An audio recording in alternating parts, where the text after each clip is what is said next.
everyone. Welcome to another evening of frank conversations here on Hard Copy, the program where we bring you the people behind the news. I'm Maokbe Ogun. On Monday this week, Nigeria marked 18 years of unbroken democratic rule in the Fourth Republic, having transited from military rule to democracy on the 29th of May 1999. Now, because May 29 is also the day a new administration is sworn in at the federal level and most states of the Federation, it's also a time when the people assess how well a government has or hasn't done. On Hard Copy tonight, we take a broader look at not just the narrow question of government, but the broader issue of democracy and how well Nigeria has employed this system of government to better the lives of its citizens.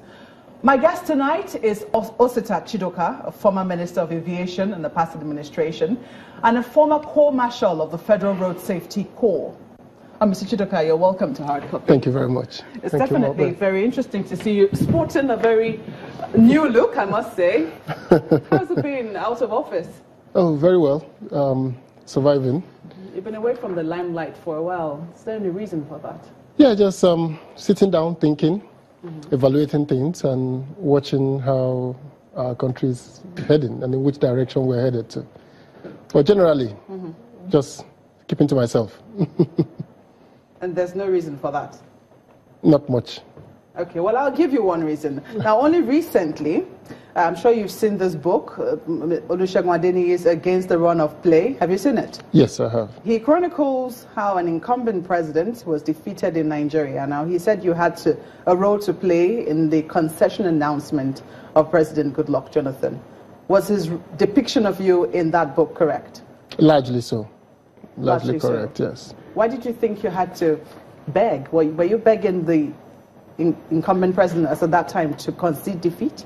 No, that's I've been trying to correct that. When I came back from the village to meet with President Jonathan, he had already told me he was going to concede defeat.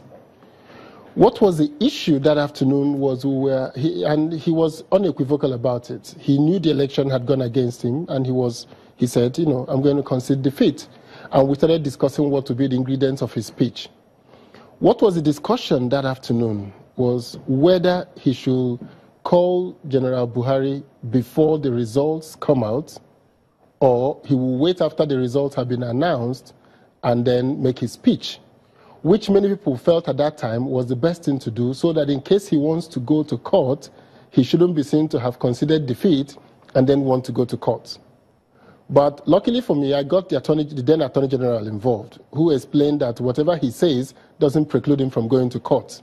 So my point was, since we were still waiting for the result from Borno and Yobe at that time, I thought it was better for him to take the wind off the sail of INEC by going ahead, conceding defeat, and then making his broadcast.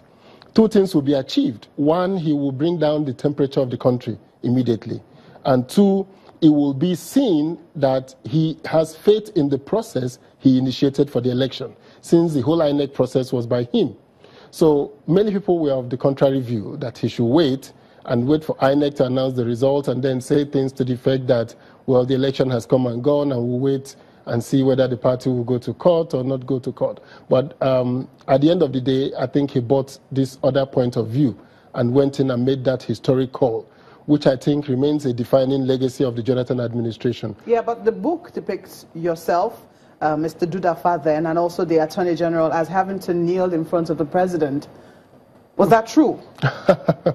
Actually, what transpired was that here he was sitting in his chair. There were people in the room talking. So we were trying to talk to him in low tones. So the kneeling was not kneeling to beg. It was coming close, sitting close to his ear and trying to explain why he had to ignore that view and go ahead and make the call. So Attorney General was there.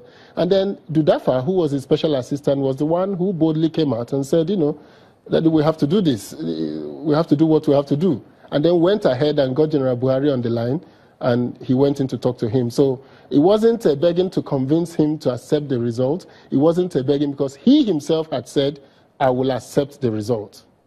And knowing that he had lost the election, he wasn't willing to do anything that will cause the lives of anybody to be lost on the streets.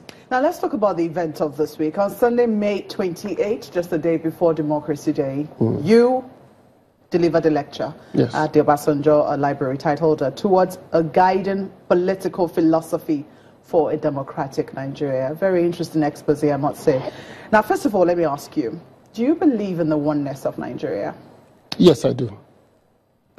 To the extent that the Nigeria that we found should be founded should be freely subscribed to by the constituent parts of Nigeria. I also think that anybody who said Nigeria is indissoluble, Nigeria must, is not a Catholic marriage. It's a marriage of free human beings.